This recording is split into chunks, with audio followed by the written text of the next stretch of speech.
Most people would consider Halo to be a dead franchise with a dead community, and most people would also blame 343 and their change in art style, game design. Instead of focusing on making a fun, engaging game, focusing on, you know, pizza camos, whatever. But what if 343 is not to blame? For the topic of discussion, let's really look at all the things around Halo that aren't Halo, that could be causing Halo to be failing.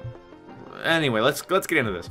Messy intro aside, why aren't people excited about Halo? Why aren't people enjoying Halo? Why is the Halo name just doesn't have that same ring to it? Well, if we ignore all of the things that happen in Halo 4 and 5 and all the things with 343, we can look at almost every major shooter right now. Bungie went on to make Destiny, a sci-fi futuristic shooter with RPG elements. A lot of RPG elements. It's an RPG. Advanced Warfare, Black Ops 3, and Infinite Warfare, the last 3 Call of Duties, have exosuits, lasers, space, and just a ton of futuristic elements. Then you have Titanfall 1 and 2, Doom and Overwatch, Mass Effect Andromeda, No Man's Sky, and the list goes on and on and on. There's just so many futuristic shooters. Evolve is another one I'd consider to be sci-fi. And I'm wondering if maybe Halo's success came from the fact that most of the shooters at the time of Halo's success were World War II and modern day shooters, and like tactical milsim shooters. Like all of the Tom Clancy games at the time were espionage, tactical shooters. Call of Duty has been World War II and modern right up until I would say Black Ops 2, and then again in Ghost, and then it stopped. Battlefield has been a modern shooter through Bad Company 1 to Battlefield Hardline. So maybe Halo was kind of the cool kid. He was the guy with lasers and aliens and big spaceships that wasn't trying to be realistic or tactical. It was its own creative thing. And again, we're trying to ignore the inner workings of Halo. So don't bring up, oh, it's because they took focus away from Master Chief. Oh, it's because they added sprinting. I feel like Halo went from being that outlier sci-fi franchise, sci-fi shooter franchise, where its only competition was Gears of War and Mass Effect, which were both third-person games, to being that old sci-fi shooter franchise. And in the sci-fi games region, I forgot to mention Star Wars Battlefront as well. I feel like Halo changing right in the middle of all these shooters going sci-fi and a lot more sci-fi shooters and franchises starting up, just came together to break it.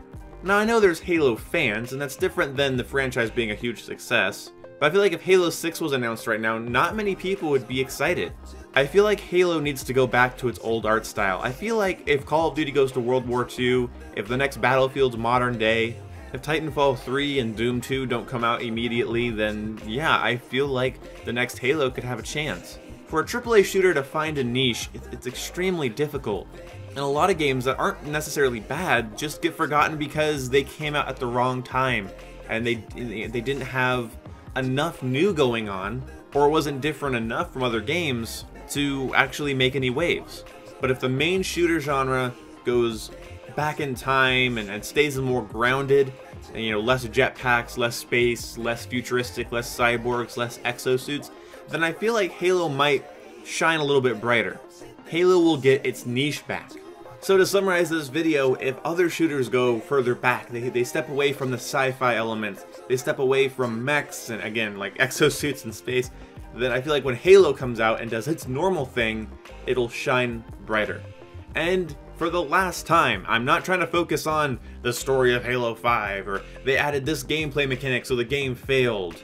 The AAA market doesn't work like, oh, this Halo has sprinting so no one's going to buy it. No, that's more like the niche purist side that screams the loudest on the internet. What the consumer looks at, and this is on a base level, there's a lot more variables in this, but what the consumer looks at is, well, if there's this sci-fi shooter that everybody's playing and this sci-fi shooter that less people are playing, then I'm gonna pick the one that everybody's playing.